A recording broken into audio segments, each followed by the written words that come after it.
Мен қазақшамды жақсарту мақсатында 3 күн қатарынан қазақша аудио кітап тыңдадым, шамамен 7,5 сағат, және менің байқаған өзгерістерім.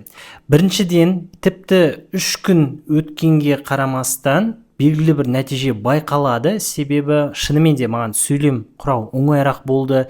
Білмеймін, осы істеген еңбегімнен сенімділік пайда болды ма, әлде шынымен де мен тыңдаған қазақша ақпарат сөйлем құруға оңайырақ,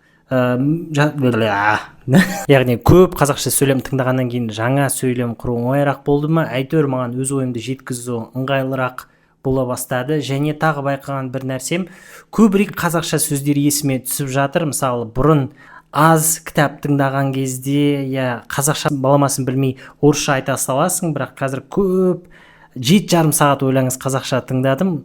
Қазақша дұрыс сөз табу жеңілірек. Ары қарай осы экспериментті жалғастырамыз, нәтижесінде не шығатынын көрейік. Егер осы сияқты тағы басқа тіл үйрену әдістерін білгілеріңіз келсе, 26-27 шілде мен арнайы Макжанс Method атты мастер-классын өткіземін.